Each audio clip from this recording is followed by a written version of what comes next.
అదరగొట్టే కారం రంగు రుచి ఆచి కారం పొడి. అయ్యా సామి, మన పార్టీ అధికారంలోకి వచ్చి 2 ఏళ్ళు అవుతుంది. ఇంకా ఎక్కడేసిన గొంగలి అక్కడే అన్నట్టుంటే ఎలా? కాస్త స్పీడ్ పెంచండి. మొక్కుబడి పర్యటనలు వదిలేసి మూకుమ్మడిగా అందరినీ కలుపుకెళ్లే కార్యక్రమాలకు శ్రీకారం చుట్టండి. ఆ జిల్లా కాంగ్రెస్ అధ్యక్షుడికి క్యాడర్ చేసుకుంటున్న విన్నపం ఇది. ఇంతకీ ఆయన ఎవరు? ఎందుకు ఇలాంటి పరిస్థితి ఏర్పడింది? వీరయ్య, ఇదేందయ్యా? డీసీసీ తీరుపై క్యాడర్ అసంతృప్తి. కార్పొరేషన్ పదవిలోనే కాలం గడిపేస్తున్నారా? పార్టీ కోసం అస్సలు టైం లేదా? భద్రాద్రి కొత్తగూడెం జిల్లాలో కాంగ్రెస్ పార్టీ నేతలు కార్యకర్తలు ఇప్పుడు ఇలాగే చర్చించుకుంటున్నారు. అసలు పార్టీకి డీసీసీ అధ్యక్షుడు ఉన్నారా లేరా అనే అనుమానాలు కూడా వ్యక్తం చేస్తున్నారు.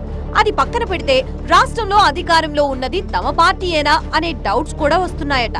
ఎందుకంటే ఓ అధికార పార్టీ చేయాల్సినంత రేంజ్ లో ఇక్కడ కాంగ్రెస్ పార్టీ కార్యక్రమాలు జరగడం లేదనే టాక్ ఉంది.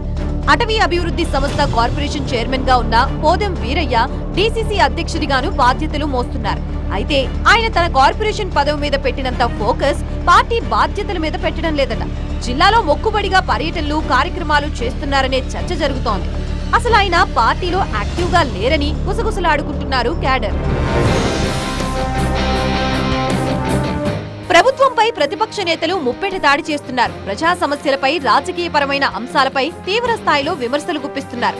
అయితే భద్రాద్రి కొత్తగూడెం జిల్లా డీసీసీ అధ్యక్షుడిగా ఉంటూ అదే స్థాయిలో కౌంటర్ ఇవ్వాల్సిన పోదెం వీరయ్య మాత్రం కామ్ గా ఉంటున్నారు. పట్టుబట్టి మరి ప్రభుత్వం నుంచి పదవి దక్కించుకున్న ఆయన ఆ స్థాయిలో పనిచేయడం లేదన్న అభిప్రాయం వ్యక్తమవుతోంది. 2023 ఎన్నికల్లో భద్రాచలం నుండి కాంగ్రెస్ అభ్యర్థిగా పోటీ చేసి ఓడిపోయిన ఆయనకు సొంత ప్రభుత్వం ఏర్పడడంతో రాష్ట్ర అటవీ అభివృద్ధి సంస్థ కార్పొరేషన్ చైర్మన్ గా అవకాశం దక్కింది. దీంతో ఆయన ఎక్కువగా తన కార్పొరేషన్ బాధ్యతలపైనే ఫోకస్ పెట్టారట. సమయమంతా హైదరాబాద్ లో గడుపుతున్నారనే టాక్ పార్టీ వర్గాల్లోనే వినిపిస్తోంది. జిల్లాలో పార్టీ కార్యక్రమాల్ని అంతంత మాత్రంగానే నిర్వహిస్తున్నారని హస్తం శ్రేణులు అసంతృప్తి వ్యక్తం చేస్తున్నాయి. ఉమ్మడి జిల్లాలో కాంగ్రెస్ అన్ని రకాలుగా బలంగానే కనిపిస్తోంది. కీలకంగా ఇక్కడి నుంచి 3 మంత్రులు ప్రాతినిధ్యం వహిస్తున్నారు. అలాంటి చోట డీసీసీ అధ్యక్షుడు ప్రత్యర్థులతో ఢీ అంటే ఢీ అన్నట్లుగా ఉండాల్సింది పోయి తన బాధ్యతల్ని నామ్కే వాస్తే అన్నట్లుగా నిర్వహిస్తున్నారట. కుదిరితే భద్రాచలం, లేదంటే హైదరాబాద్. ఇదే వీరయ్య రెగ్యులర్ స్కెడ్యూల్. జిల్లా వ్యాప్తంగా క్యాడర్ కలిసేది, మీటింగ్లు నిర్వహించేది చాలా తక్కువనే చెప్పాలి. ఇటీవలే భద్రాద్రి జిల్లా చంద్రుగొండలో సీఎం రేవంత్ రెడ్డి పాల్గొన్న ఇందిరమ్మ ఇళ్ల గృహప్రవేశాల కార్యక్రమం గ్రాండ్ గా జరిగింది.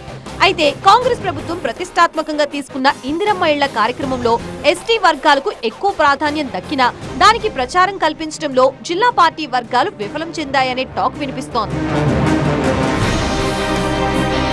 ప్రభుత్వం మంచి కార్యక్రమాలు చేస్తున్నా ఆ వర్గానికి చెందిన డీసీసీ అధ్యక్షుడు వీరయ్య మాత్రం పెద్దగా పట్టించుకోవడం లేదట. ముఖ్యమంత్రికి హెలీప్యాడ్ దగ్గర స్వాగతం పలికి ఆ తర్వాత సభకు రాకుండా తన దారిన తాను వెళ్లిపోయారట. జిల్లా కాంగ్రెస్ అధ్యక్షుడయ్యుండి సీఎం సభకు డుమ్మా కొట్టడం పట్ల వీరయ్యపై సొంత పార్టీలోనే ఆగ్రహం వ్యక్తమవుతోంది. ఉమ్మడి జిల్లాకు చెందిన ముఖ్య నేతలంతా సభలో ఉంటే వీరయ్య మాత్రం ఈ మీటింగ్ ను లైట్ తీసుకోవడం క్యాడర్ కు కోపం తెప్పిస్తోందట. ఇప్పటికే బీఆర్ఎస్ నుంచి గోడ దూకి వచ్చిన తెల్లం వెంకట్రావుతో వీరయ్యకు అస్సలు పడ్డం లేదనే టాక్ ఉంది. దీంతో కాంగ్రెస్ 2 వర్గాలుగా విడిపోయిందట. ఇలాంటి పరిస్థితుల్లో వీరయ్య తీరు మరింత చికాకు తెప్పిస్తోందట. ఇప్పటికే జిల్లాల్లో ప్రతిపక్ష బీఆర్ఎస్ మళ్లీ పొలిటికల్ గా యాక్టివ్ అయ్యే ప్రయత్నం చేస్తోంది. నిరసనల పేరిట ఏదో ఒక కార్యక్రమంతో రోడ్డెక్కుతోంది. కాంగ్రెస్ ప్రభుత్వం పైన జిల్లాలకు చెందిన 3 మంత్రులపైన ముప్పెట దాడి చేస్తోంది. అయినప్పటికీ అధికార పార్టీకి చెందిన జిల్లా నేతల నుంచి కనీసం కౌంటర్లు లేకుండా పోయాయి. ప్రతిపక్షాన్ని ధీటుగా ఎదుర్కోవడంలో డీసీసీ అధ్యక్షుడు ఆశించిన స్థాయిలో పనిచేయడం లేదని కాంగ్రెస్ వర్గాలే మాట్లాడుకుంటున్నాయి. అప్పుడప్పుడు మాత్రమే జిల్లాలో పర్యటించి పార్టీ కార్యక్రమాల్ని ఏదో మమ అనిపిస్తున్నారట వీరయ్య. 10 సంవత్సరాలు ప్రతిపక్షంలో ఉండి ఎన్నో ఇబ్బందులకి ఓర్చి పార్టీని అధికారంలోకి తీసుకొస్తే కీలక నాయకుడి తీరు వల్ల ఇప్పటికీ ప్రతిపక్షంలో బతకాల్సి వస్తుందని వాపోతున్నారట లోకల్ కాంగ్రెస్ నేతలు, కార్యకర్తలు. తమ సమస్యలు ఎవరికి చెప్పుకోవాలో తెలియక పదవులు దక్కించుకోవడం ఎలాగో అర్థం కాక తీవ్ర ఆవేదన చెందుతున్నారట. పరిస్థితి ఇలాగే కొనసాగితే రానున్న స్థానిక ఎన్నికల్లో పార్టీకి నష్టం తప్పదని హెచ్చరిస్తున్నారట. మరి క్యాడర్ కష్టాలు చూసైనా వీరయ్య తీరు మారుతుందో లేదో చూడాలి.